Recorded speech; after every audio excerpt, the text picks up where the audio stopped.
just wanted to recap the week, obviously with Tuesday's cancellation. I know that was something you guys were prepared for and almost expecting this season.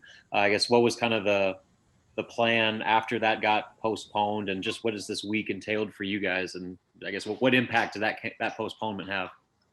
Yeah, I mean, the biggest thing, Robin, is, the most important thing right now with everything going on is the health and safety of our student athletes. And, I talked to Matt Painter, I talked to the officials at the Big Ten, and we felt the best approach was to reschedule our game. And, I give Matt a lot of credit for, absolutely 100% being on board with it. And when you have something like with what happened with our team this last week, the right approach in our minds was the cautious one, to make sure that we had everybody healthy, which everyone has tested negative since that time. We will have one of our players that will be out tomorrow, and other than that, we are ready to go. So, I had to take a couple days off just to make sure that everyone was negative, which everybody was. Got back in the practice court yesterday. Had another workout today. We'll have a shoot around tomorrow, getting ready for our game against Indiana at 5 o'clock. And then a quick follow-up. Have there been any conversations about when that game might be made up against Purdue? Not yet. They're exploring a lot of different options and talking to the schedulers and the people in the Big Ten office. We will find a date that works best. Right now the bye weeks are off for Purdue and for our, really being in the last week of the season. So, may have to shuffle a couple things around, a couple dates, but, we'll get something on the schedule here soon. Mckewon? Sam? You're on mute, Janice. Yeah. Sorry. Hey, my question's, I guess, a little bit about just what you did in terms of this week to prepare for Indiana, and maybe what a team like that brings out of a team like yours. I felt like the last time you guys were on the court, Michigan State brought a little bit of extra juice. Maybe that's because they're Michigan State. Maybe that's because of who they are. And your team responded positively in a lot of ways. Is Indiana, because of the name, because of the jersey, they do a lot of the same thing, and they bring something out of a team?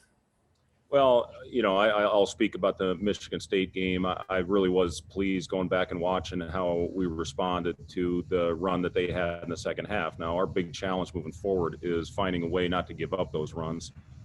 It's been a theme starting the second half, not getting off to a good start, or we'll get off to a good start and then have a lull, shortly thereafter, from the first media to the second media timeout in the second half. That's what we have to find a way to eliminate if we're going to find a way to win these games. We still found a way to get back into it, played one of our best stretches of the season to cut that thing all the way back to 4 against Michigan State. We find a way to get the rebound. We missed a huge block out with about 45 or 50 seconds left that could have given us a chance to cut it to 2 or 3. Instead, they get the offensive rebound, put back with Langford. Now all of a sudden it's 7 with under a minute to go. So I really was pleased with the effort that we had for the most part, but it was about a 35-minute effort. And against teams like that, against teams like Indiana, against any team in our league, you have to play for 40 minutes. And you see the teams that are doing that are finding a way at the end of the game to be on top. Indiana's coming off a great performance. I thought they played phenomenal basketball and lost in double overtime, obviously against one of the top teams in the country at Wisconsin on the road.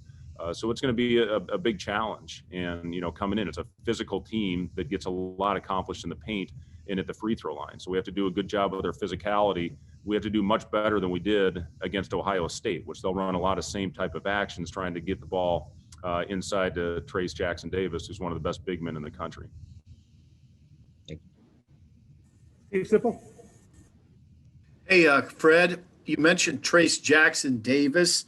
What is it about his game? I mean, I don't expect you to give away your game plan on him, but what do you got to be most mindful of?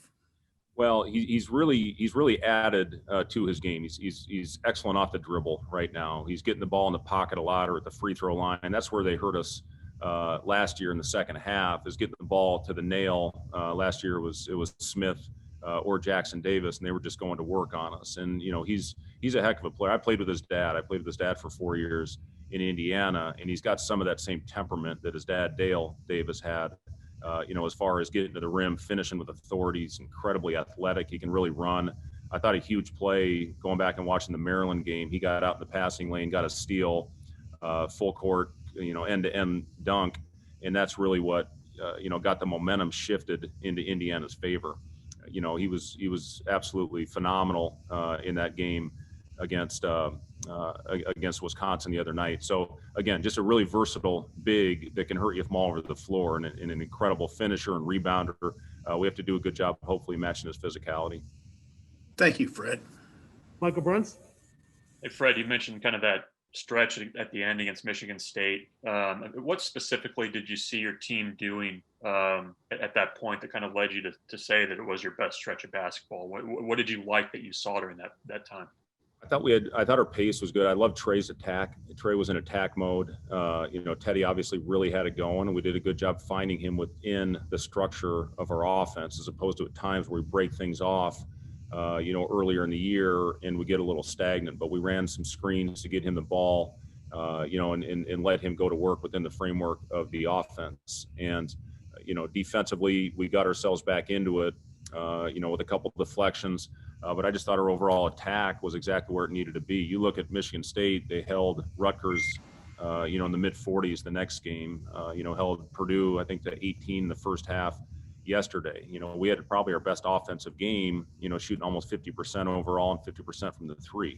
If we can get that going, score the basketball, get that defensive energy going when you do score it, it will help in a lot of ways. This league defensively is as good as I've ever seen. You look top to bottom. I mean, teams are absolutely going out there and locking down. So you got to grind out. You got to find a way to fight through that. Good hard cuts, reading the defense. We got a couple really good curls against Michigan State when they were chasing, and that really loosened things up. And reading the defense is a big part of the system. And then we gave Trey a side of the floor. He went in and finished with authority. So, I liked just the overall approach, the attack that we had, and we didn't shut down. When they went on their run, we responded, got back into it, and that's something we need to build on. And again, as I talked earlier, we have to find a way to eliminate those stretches that, create that hole that we have to dig and expend so much energy to get out of. When we play a 40-minute game, we're going to have a chance to win, I think, every time we step on the floor. Nicole Griffith? Hey, Fred, I know it was kind of the narrative going into the Purdue game, having Derek Walker back, and then that got pushed back to tomorrow. Just how excited or needed is he? Obviously, his debut was pushed back by having that tomorrow. Yeah, he was obviously very disappointed, Nicole. He sat a long time to get ready for that first opportunity, and then to be told, well, we're going to have to push that back a week just based on, what happened to us earlier in the week. But he's ready. He's excited. His teammates are excited. The staff is excited to get him out there. But as I talked about earlier, to sit out for almost 2 years, to be the guy that I think people may expect to come in and be the one that gets us over the hump or be the savior, he's got a lot of work to do before he gets into true game shape. We tried to run him extra and get him extra work out there on the floor, but until you actually experience that game action, there's going to be some ups and downs in the road back to being on the active roster. But, he gives us another weapon out there. He can finish in the paint. He's a guy that will demand some attention to hopefully suck in the defense and create some open shots. But he is our best finishing big right now, and he should be. He's the oldest, and he has the most experience. And then just to follow up to that, I know you guys probably don't like having a week off, but is there a positive to having those extra days to watch film? Like I know Trey Mckewon watches game film with you after every game, like just having those extra days just to watch more stuff. Well, for 2 days, we actually we couldn't spend any time at all together, as we got back into, the protocol getting ready to play again. So from that perspective, was that great? Probably not ideal. But, when I look at an opportunity for our guys, hopefully to freshen up and recharge and get their legs heading into this tough stretch. We've got 3 games in a short amount of time coming up after this one. And, you're going to have to go out there and be fresh. I mean, we went hard these last 2 days. We had to because of the time that we had off away from each other. I just noticed some rust when we had those days off, but, we need to get it back quickly because we've got a really, really tough stretch coming up here.